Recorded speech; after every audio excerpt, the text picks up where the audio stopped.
the thing that nearly all apps do is they encourage you to make an appointment with yourself, to take time out to reflect and to use tools that can help how you manage emotionally.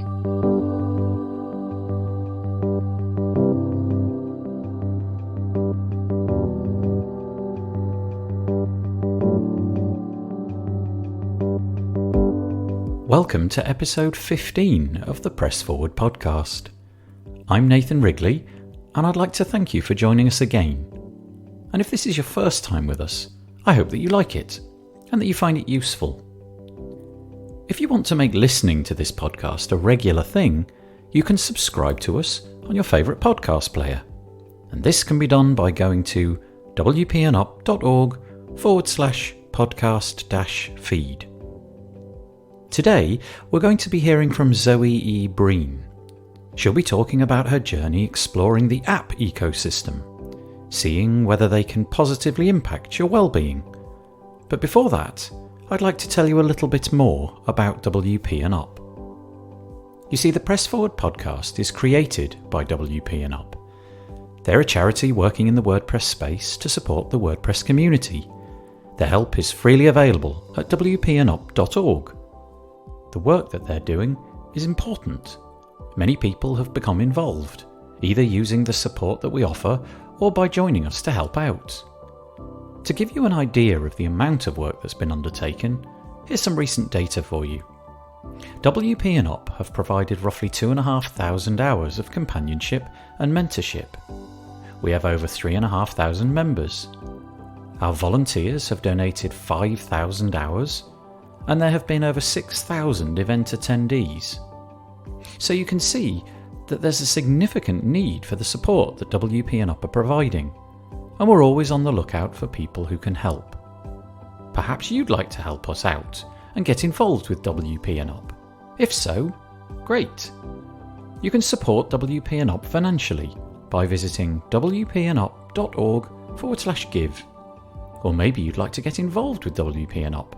If so, you can visit wpnup.org/contact or look for the social links in the website's footer. You can also help us out by sponsoring the podcast, just like Green Geeks have done.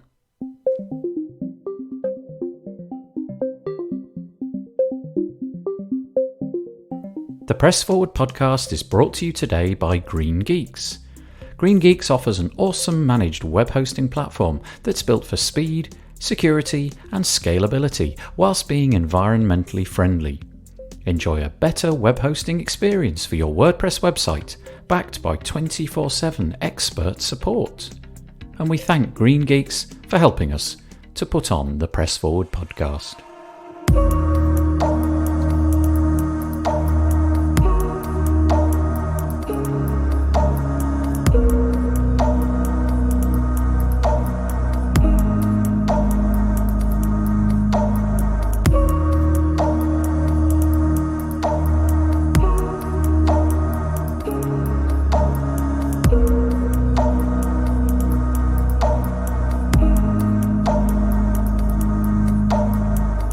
I don't know about you, but I use technology all the time. Pretty much from the moment that I wake up until the moment I go to sleep, there's some piece of technology close at hand. Whether it's in your pocket or on your desk in front of you, there's always a device. Working as we do with technology, it's easy to use our devices too much. We've all been involved in conversations in which we talk about screen time, be that for ourselves or perhaps family members. We talk about limiting the time that we have in front of the screens and reducing the number of services that can push notifications in our direction. This conversation often focuses on the negative aspects of the devices that we possess. What's less common is to have a conversation in which we celebrate the technology and discuss the positive impacts that it can have. We can talk face to face to people on the other side of the planet as if they were standing next to us. We can collaborate on projects with different people in different time zones, each leaving little messages to the other on some online platform. A generation ago, much of this was in the realms of fantasy. but now it's real and it's widely available. Today, I'm joined by Zoe E Breen to discuss an area of technology that aims to improve our lives. You see, Zoe has been using a wide range of apps to support her mental and physical health for many years. Recently, she's been thinking about creating a mood and mental health app of her own, and so she decided to do some research into what apps are already out there, and it turns out that there's quite a lot. So I started by asking Zoe what her reasons were for researching these apps. My name is Zoe Breen. I go by Zoe E Breen, and I've worked as a digital producer for many years, and I've also used a variety of different health apps for many years, including mental health apps and physical health apps as well. In the last 5 years, I've been working on developing my own product, which is called Care Labels for Humans. It's about bringing something into the face-to-face world that can help us communicate how we are and how ready we are to go into the world and to interact with other people. At the moment, it's a paper prototype, but I'm looking to develop it into an app, possibly something in augmented reality. So as a research brief, I thought I'd have a look at some of the mood and mental health apps that are out there already, and I opened a massive can of worms, basically. Apparently there's about hundreds of thousands of these things. So I've just tried to take a bit of a snapshot of what's out there, what's popular, and what the themes are, so that I can kind of start putting some flesh onto the kind of research brief that I'm developing. So I'm just kind of give a bit of context in terms of my own use of apps. Years ago, I think it was probably maybe as early as like 2006, I used to use a website called Moodscope, and it was devised by a guy called John Cousins, who does a lot of great work around moods and various factors. And it's a site where basically it's as if you're kind of playing with a deck of cards, and each card would have an emotion or feeling attached to it. So maybe excited would be one of them. And then you kind of manipulate this card to say what level of excitement you feel. And you go through, I think it's 20 cards. And each day that helps you to devise a mood score. You can add a journal to it. And over time, it provides tracking. And it's a nice word cloud and lots of different visual models of how you're doing. But another great thing about it is that you could choose trusted friends to receive an update of how your mood was doing each day. I think I then went through a phase where I was using quite a lot of fitness apps and things for like nutrition, like MyFitnessPal, weight loss resources. I still use Fitbit. I've used that for a while. But with the food diaries and so on, I just got this real fatigue of writing everything down all the time. And so I actually went through a phase where I haven't really used any sort of mood or mental health apps for a really long time. So what was great then was that the world has changed. The world has moved on quite considerably from 2006. And so I've looked at apps and seen the kind of themes that are coming up.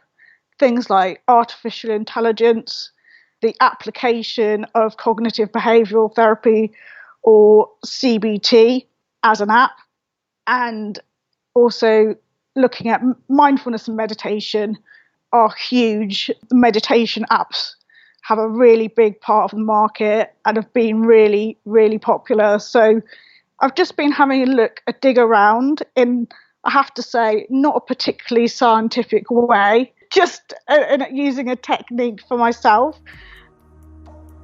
I had to confess to Zoe that I had never downloaded one of the apps that she was describing, and so I felt a little naive talking about them. I was not even sure of the purpose of such apps. Are they just showing you facts about mood and mental health? Something that you can study and think about? Or are they trying to assist you in a journey of improvement? Trying to get you from here to there? Yeah, I mean, I suppose there's a general sense that they're helping you to help yourself that there's some sort of framework or science behind what they're doing. So yes, awareness is like a starting point, but it's also, can I change? Can I, it's sort of like, can I keep an eye on myself? What's happening around me? What are things happening in my life that might be challenging? And getting to know how you might respond to those events. And somehow, by having an earlier recognition or training yourself in particular thinking techniques, that you might be able to have these impacts, might be able to have less negative impact on you, and you'll, to sort of grow resilience. But I think, I look kind of broadly at health apps as well. I mean, I think physical health apps do tend to be very much focused towards getting this level of weight or building muscle or eating a certain kind of thing. Whereas I think for mood apps, I use it as like a broad term as well, that, there's part of it's a benefit of self-knowledge, but now there are sort of increasingly services that kind of artificial intelligence that kind of get to know you, and in turn you kind of get some kind of insight into how you think. Putting privacy concerns to one side for a moment, these apps are trying to assist you by learning about you. The more that they know about you, the more helpful that they can become. I suppose that this makes sense. If I meet someone for the first time, the conversation is not always as in-depth as it is after a few meetings. After several encounters with someone, you know what to say, how to offer support, because you have an understanding about what they need and what they like. I wondered how the apps approach this acquisition of information about people and what benefits they might offer from knowing more about us. Yeah, and I think there's sort of two ways that they do that. One is your kind of traditional sort of logging and tracking, that you're just adding in data and then reviewing it, and maybe there's some advice attached to that. Whereas more artificial intelligence apps will learn you through what you do. So there might be offering a more personalized approach. So one that I've come across is called Wobot, which is an AI that I think operates for Facebook. I think it's like an area at the moment that's quite nascent, but there's a lot more to be developed. One that's really fascinated me, I haven't tested Wobot, and I haven't tested one called Replica, or it might be Replika, I'm not sure, because it's a Replika, and this is a fantastic story from the USA so I think she's called Jeannie, the woman who developed it. That might not be quite right, but they developed this AI app. She developed it after she'd moved to USA from Russia, and one of her friends had also moved from USA to Russia, and they both worked in sort of AI. And then very sadly, he was killed in a road traffic accident, and she started to develop this app that was kind of replacing the relationship she had with him in terms of having a supportive peer and a friend. So, and there's another one that I looked at that it kind of creates, it's called Me, and I think that comes from Japanese, where it's kind of creating another you. There's quite sophisticated stuff that can happen now, and I'm not claiming to understand it all, but it's quite fascinating. If you're anything like me, you have an interest in online privacy. We seem to be more willing than ever to reveal things about ourselves to the apps on our devices. Most often, this will be our comments, but it might be our location or perhaps data in the photos that we send. The nature of the apps that Zoe is talking about might also be using our data and using that to offer the suggestions that they do. So I wondered if Zoe had a process for qualifying apps, a way of making judgments about whether or not they are trustworthy or reliable. I started off by just looking at a couple of recommendation reviews about what the best apps in this area. Then I canvassed the Slack on WP and Up to get some suggestions from there. And then as I started going through, I could kind of see features in some of them that some of them had were obsolete. So, well, they might be live, but they hadn't been loved for a while. So I kind of screened those ones out. Some that on a second inspection looked slightly amateur, like they'd made an app, but actually it was very flimsy what it was based on. A lot of them are like personal projects, which are great, but I really wanted to get a sense of what was out there commercially, so they weren't really, didn't really sort of fit in that category. And then as I was going through, because I think I had a long list of about 44, and now the list I've got down to about 32, and it's not like a kind of top 10 or the best. What I was trying to do was get a spread of different types of apps in there as well. So as I was going through this process, I learned or was reminded, because I did know about this before, about a company called Orca. That's Orcha. And if you go to their website on orca.co.uk, they're actually doing some really valuable sort of benchmarking and reviewing of apps. So purely from a health app, so they look at not just mood apps and mental health apps, they look at all kinds of health apps. And what they'll do is part of their process is to look at what they call clinical assurance. So I think they measure each app on sort of 4 areas. It's not just measuring, but it's reviewing as well. So they look at the functions and features, data privacy. In the more recent reviews, they look at clinical assurance and they look at user experience. And then based on those factors and looking at the app overall, they will give a score based on data privacy, clinical assurance and user experience. So it's a really great website if you're not quite sure what you're looking at. I know that it might seem like I'm wearing a tinfoil hat, but I wanted to know if this Orca website could itself be trusted. It would be easy to set up a website to endorse apps, but not have the expertise to make the kind of judgments that they are making.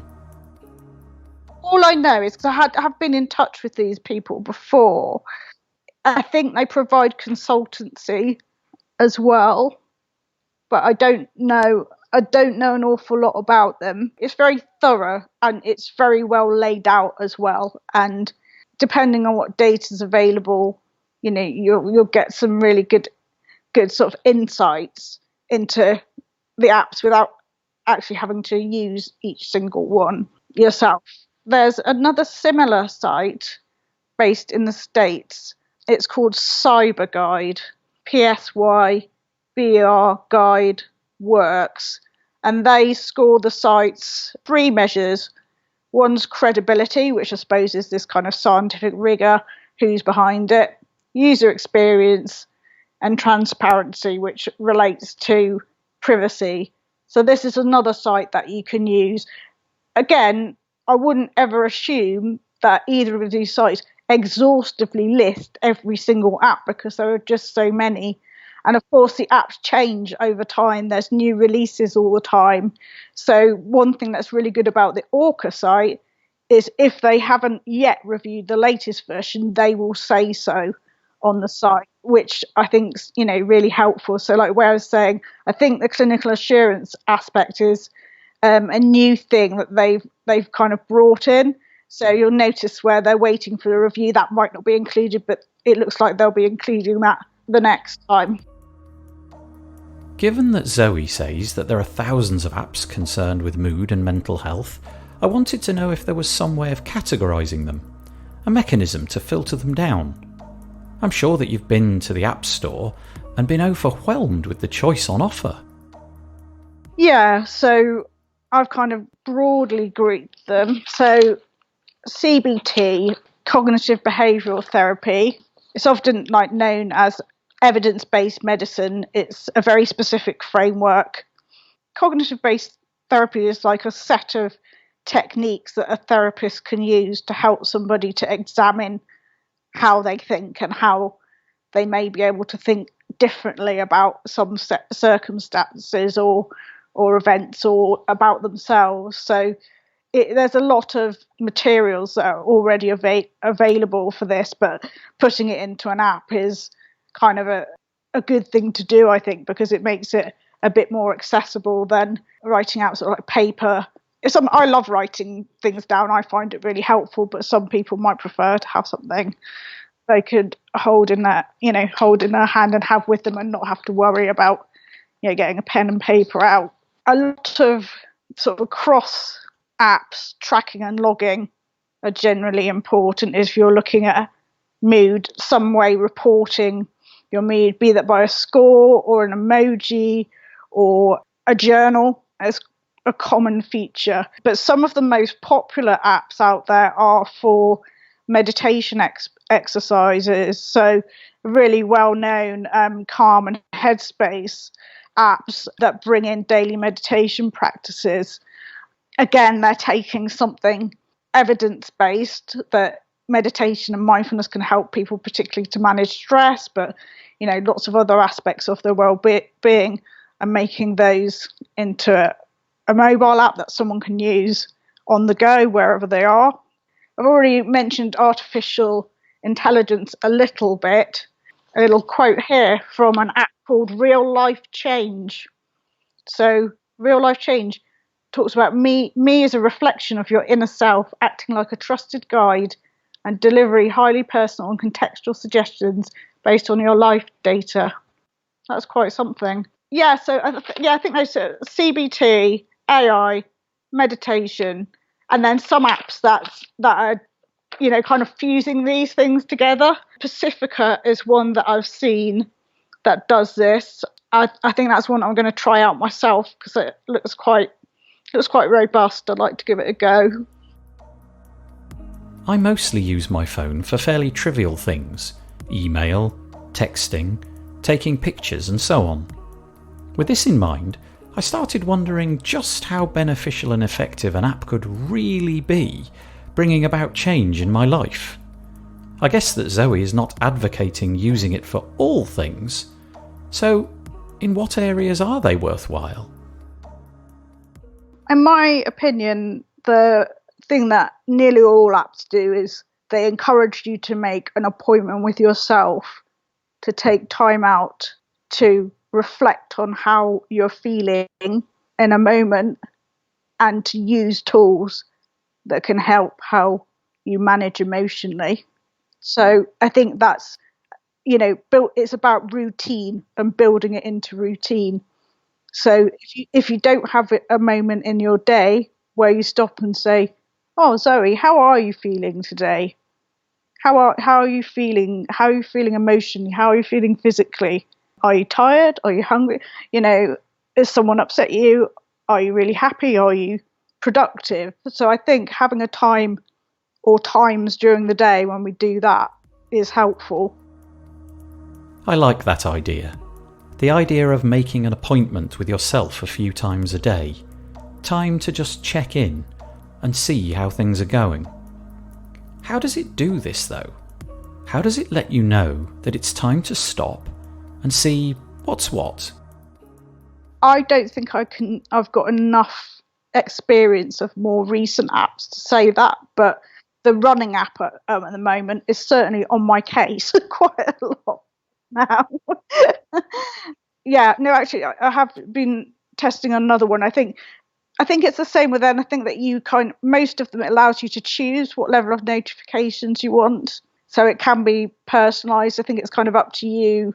Generally, there might be a default of reminders, but I think most of them, it will be, to fit your needs. So these apps can send you notifications, which could be very useful.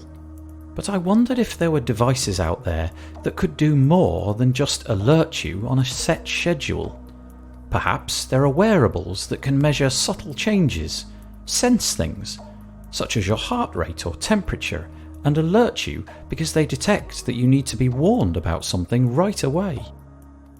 It's not something that I'm aware of, but it does sound like that is like a next generation features. Very much So there may be apps that exist for particular medical conditions that do that kind of thing a bit more. So I'm thinking about things like maybe diabetes, or I think these kind of things do exist.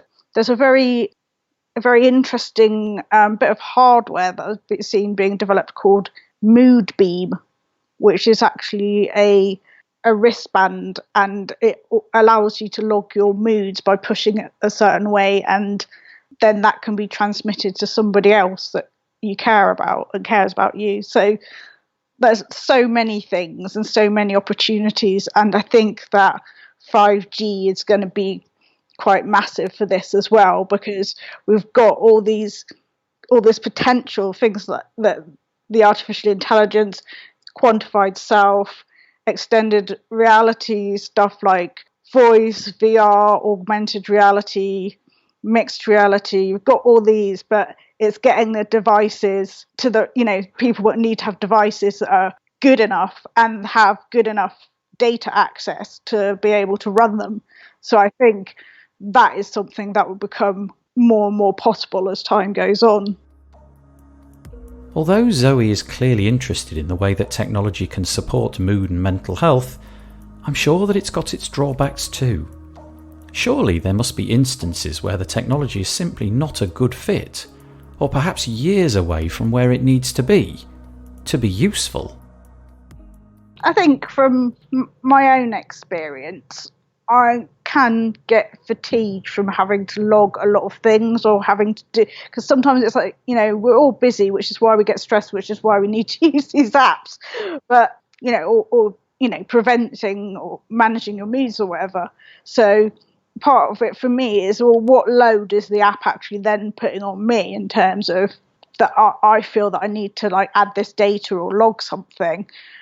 And that's what, for me, I have taken quite a long time out of using these kind of apps, because I got to the point where I was logging my exercise, logging my food, and then I was like, do I have to log how I feel as well? And I think particularly quantified self has a very important role to play, because as you were just saying, if my device can tell that I'm stressed, I don't have to tell it. I don't have to write it down. So it's like taking the labor out of it.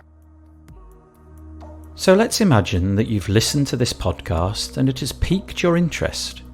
You think that you'd like to find some more of these apps for yourself and begin exploring what they might do for you. Where would be a good place to start looking for them? So I'm an Apple person. They have the categories within the Apple Store. So the Apple App Store, the categories are lifestyle, and there's a health one as well. I can't remember what it's called, and then you can go into each of those and it'll give you the top paid apps and the top free apps. So that's something I looked at as well. It's interesting. I think it's in the lifestyle side.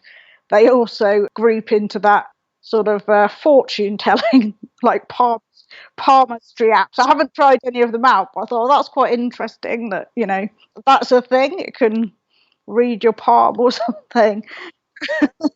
And if you're interested in newer products, then Product Hunt is another good website to look at. So when I've used Product Hunt, I haven't so much relied just on the reviews that are on there.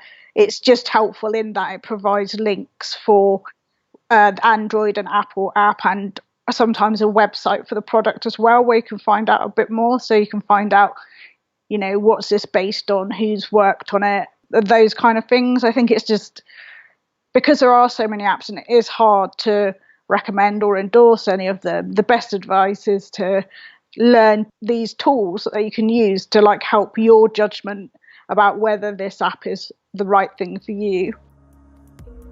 I think that we need to be clear before we end that although some of these apps are very useful, we're not implying that these apps are a replacement for professional support. Absolutely. And I think it can't be seen as a substitute if it's something that helps you. We all know that waiting lists can be long, diagnoses can take time. But if you find that dipping into using some of these apps as tools is helpful, it's worth a try. A lot of them are free or have free versions of them. Although, just to say on that, there is actually an app now called Talkspace that links you in with a therapist online.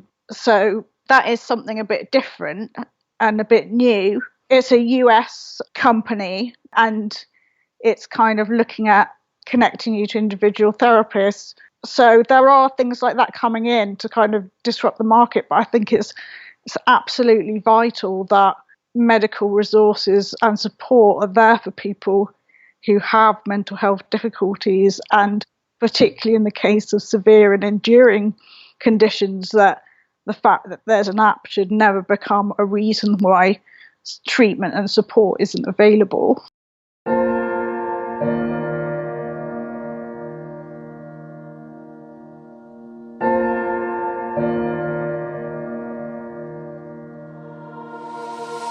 One of the purposes of the Press Forward podcast is to lift the lid on topics that don't get talked about enough, to allow people to share their stories so that other people might listen, and by listening, they may gain an understanding that they're not alone. There are other people out there who have faced the same issues that you're facing. They have found a way through and can offer support to you on your journey. Maybe that person is already in your life, but they might not be, and that's what WP and Up is here for, to connect you with the support that you need.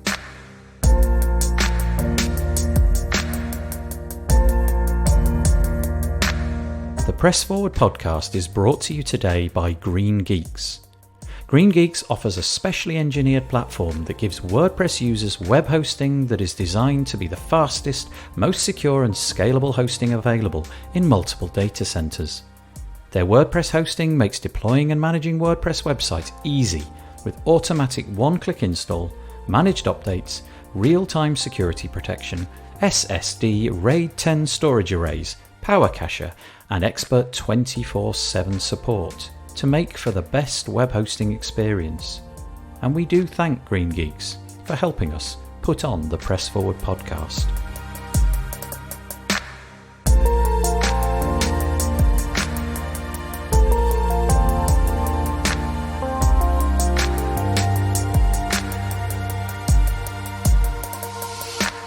That's it for this week. Please let us know if you're enjoying the podcast, if you're finding it useful or helpful. You can reach out to us at wpandup.org/contact.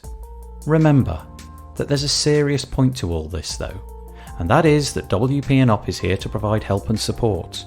That help is available to you or people you know, and it can be easily accessed at the wpandup.org website.